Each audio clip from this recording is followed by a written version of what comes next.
Everyone, welcome back to my psychology channel. तो आज हम लोग पढ़ाई करेंगे एमजेसी और एमजेसी में भी हम लोगों को पढ़ना है मेथड्स ऑफ साइकोलॉजी।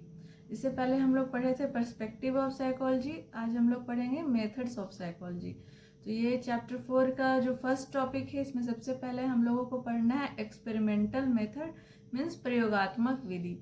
तो चलिए पढ़ाई स्टार्ट करते हैं। अगर आप लोगों को अभी तक चैनल को लाइक शेयर सब्सक्राइब नहीं करे तो चैनल को ज़्यादा से ज़्यादा सब्सक्राइब करिए, ताकि ये इन्फॉर्मेशन, ये पढ़ाई ऑल ओवर इंडिया सबके पास जा सके।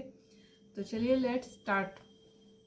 तो जो मनोविज्ञान की कई विधियां हैं जिनमें प्रयोगात्मक विधि सबसे प्रधान है। मनोविज्ञान में बहुत सारे मेथड्स का यूज होता है, observation method, sample method, survey method, experimental method और भी बहुत सारे मेथड्स का यूज होता है, लेकिन इस सब में एक्सपेरिमेंटल मेथड जो है काफ़ी एक इम्पॉर्टेंट मेथड है।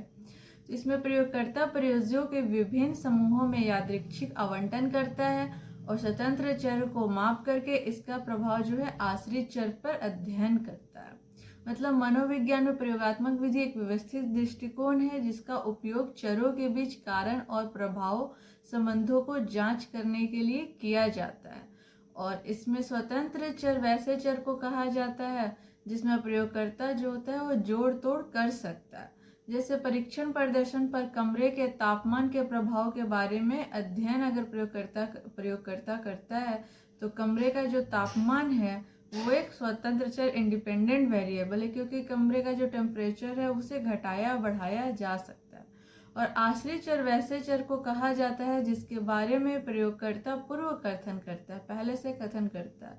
तो यदि आप अध्ययन कर रहे हैं कि पढ़ाई के 1 घंटे, पढ़ाई का जो घंटा है उसमें छात्रों के परीक्षा का परिणाम कैसे प्रभावित करते, तो पढ़ाई का जो आवर हुआ, कितना घंटा बच्चा पढ़ाई किया तो अच्छा रिजल्ट आया, तो जो पढ़ाई का आवर है उसे हम इंडिपेंडेंट वेरिएबल करेंगे और जो रिजल्ट आया वो क्या हुआ, वो डिपेंडेंट वेरिएबल होगा। और इसी तरह जो प्रयोगकर्ता जिन चरों के प्रयोग के दौरान उसे नियंत्रित करके रखता है, जैसे कि नॉइज हुआ, लाइट्स हुआ, और वो सबको क्या कहते हैं, जिसको कंट्रोल करके रख सकते हैं उसे हम बहिरंग चर या एक्सट्रेनियस वेरिएबल कहते हैं। और जिस समूह में स्वतंत्र चर उपस्थित रहता है उसे प्रयोगात्मक समूह, और तथा जिस समूह में स्वतंत्र चर अनुपस्थित होता है उसे नियंत्रित समूह कहा जाता है। तो ये तो था स्वतंत्र चर और आश्रित चर और बहिरंग चर। अभी देखते हैं कि स्वतंत्र चर कितने तरह का होता है। तो कुछ स्वतंत्र चर ऐसे होते हैं जिसमें प्रयोगकर्ता सीधे या प्रयोगात्मक ढंग से जोड़ तोड़ कर सकता है, तो इसे टाइप ई कहते हैं। जैसे आवाज की तीव्रता, आवाज का जो पिच है, जो वॉल्यूम है, इसे क्या कहता है, घटाया बढ़ाया जा सकता है। रोशनी की तीव्रता, रोशनी भी जो है कमरे में ये जो लाइट जल रहा है इसे हम लोग कम ज़्यादा कर सकते हैं। तो ये क्या है, टाइप ई। इसमें क्या होता है कि जोड़ तोड़, प्रयोगात्मक ढंग से जोड़ तोड़ संभव है। लेकिन कुछ जो स्वतंत्र चर होता है, कुछ जो इंडिपेंडेंट वेरिएबल होता है, जिनमें प्रयोगकर्ता जोड़ तोड़ सीधे ना करके मात्र उसका चयन द्वारा ही उसको कर सकता है, इसे टाइप एस कहते हैं। जैसे एज, अब जो मेरा एज है ये तो तुरंत घटा बढ़ा नहीं सकते हैं। जो मेरा सेक्स है, हम फीमेल है, वो तो बदला नहीं जा सकता है। तो एज हुआ, सेक्स हुआ, ये सब क्या हुआ, वो टाइप एस का एग्जाम्पल है। और टाइप ई जो होता है उसमें जोड़ तोड़ संभव होता है। टाइप एस को हम सिर्फ सिलेक्शन कर लेते हैं कि या तो फीमेल टीचर आपको पढ़ाएगी या फिर मेल टीचर पढ़ाएगा, या फिर अगर मेरा आयु 30 साल है तो 30 साल का कोई पढ़ा रहा है, अगर कोई 32 ईयर्स का है तो 32 ईयर्स का टीचर आपको पढ़ाएगा। वो एक सिलेक्शन होता है। और फिर जो बहिरंग चर के नियंत्रण के कई विधियां होती हैं, जिनमें विलोपन, स्थिरता, संतोलन, प्रतिसंतोलन, यादृच्छीकरण और बहिरंग चर को स्वतंत्र चर के रूप में उपयोग करना प्रमुख है। और प्रयोग में जब किसी निरूपण के प्रति अनुक्रिया या आश्रित चर का अनुक्रिया का कारण निरूपण न होकर उसके प्रति विशेष तरह की प्रत्याशा होती है तो इसे प्लेशो इफेक्ट कहते हैं। और प्लेशो इफेक्ट एग्जाम में बार बार पूछा जाता है कि प्लेशो इफेक्ट क्या है। और जब प्रयोगकर्ता के पूर्व विचार से प्रयोज्यों का व्यवहार या प्रयोगात्मक परिणाम की व्याख्या प्रभावित होती है तो इसे प्रयोगकर्ता पूर्वाग्रह कहा जाता है, एक्सपेरिमेंटल बैस कहा जाता है। और एक्सपेरिमेंटल बैस भी एग्जाम में क्वेश्चन पूछा जाता है। तो प्रयोगात्मक विधि क्या हुआ? मनोविज्ञान में प्रयोगात्मक विधि एक व्यवस्थित दृष्टिकोण है जिसका उपयोग चरों के बीच कारण और परिणाम प्रभाव संबंधों की जांच करने के लिए किया जाता है। तो चलिए अब हम लोग प्रयोगात्मक विधि का मेरिट्स और डिमेरिट्स भी पढ़ते हैं।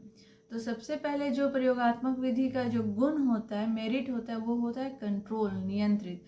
प्रयोगात्मक विधि में व्यवहार एवं मानसिक क्रियाओं का अध्ययन नियंत्रित अवस्था में किया जाता है, अतः इससे जो प्राप्त निष्कर्ष की आंतरिक वैधता काफ़ी अधिक होती है। वो फील्ड में तो होता नहीं है, वो एक लैब के अंदर होता है, उसका जो सिचुएशन होता है वो काफ़ी कंट्रोल्ड होता है, तो उसका जो रिजल्ट आता है वो क्या होता है? वो वैलिड आता है। फिर वस्तुगत इसका जो दूसरा गुण है वो है वस्तुगत अवैक्तिक एवं निष्पक्ष अध्ययन। प्रयोगात्मक विधि की एक प्रमुख विशेषता यह है कि इसके माध्यम से जो सूचनाएं प्राप्त होती हैं वो वस्तुगत अवैक्तिक तथा पक्षपात रहित होती हैं, अतः इससे जो प्राप्त रिजल्ट आता है वो क्या होता है? वो काफ़ी वैलिड आता है, विश्वसनीय होता है। तीसरा होता है जो इसका हम लोग पुनरावृत्ति कर सकते हैं। प्रयोगात्मक विधि में जो रिपीटेशन होता है ये उसका एक सबसे महत्वपूर्ण गुण है, और प्रयोगकर्ता जो होते हैं द्वारा प्राप्त परिणाम के दूसरे अध्ययनकर्ता पुनः इसे जांचकर परिणामों की सत्यता की जांच कर सकते हैं। अगर मैं कुछ एक्सपेरिमेंट अभी करी और आप उसका रिजल्ट के बारे में शेयर की, तो आप भी उसको फिर से रिपीट करके उसको फिर से अध्ययन कर सकते हैं। ये इसका जो रिपीटेशन होता है वो इसका एक बहुत महत्वपूर्ण गुण होता है। इससे क्या होता है? ऑब्जेक्टिविटी होती है, और ये क्या होता है? प्रयोग होने के लिए बहुत महत्वपूर्ण है।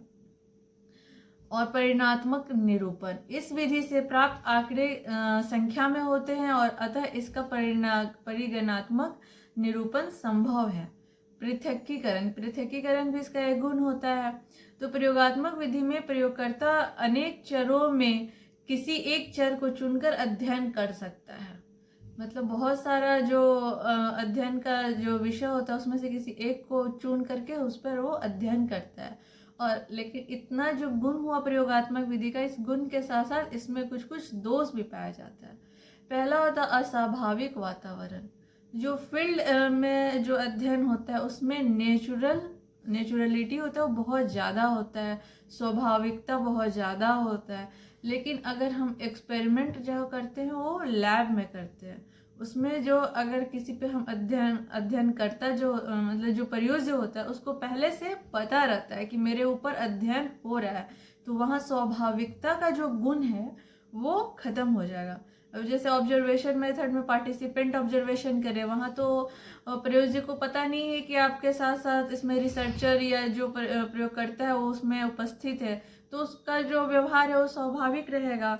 अगर हम फील्ड में कुछ व्यवहार करते हैं तो वहाँ हम उसका जो स्टडी करेंगे वो स्वाभाविक रहेगा। लेकिन यहाँ चूंकि प्रयोज्य को पता हो जाता है कि मेरे ऊपर अध्ययन हो रहा है, तो वहाँ से स्वाभाविकता जो होता है वो विलुप्त हो जाती है। तो इस विधि पर सबसे पहले आपत्ति यह व्यक्त की जाती है कि नियंत्रित अवस्था कृत्रिम होती है और इसका जो संबंध जीवन के वास्तविक परिस्थितियों से कम होता है। दूसरा, सीमित क्षेत्र। मनोवैज्ञानिक प्रयोग का क्षेत्र बहुत अधिक सीमित होता है। कुछ ऐसे मनोवैज्ञानिक समस्याएं हैं जिनका प्रयोग द्वारा अध्ययन संभव नहीं है।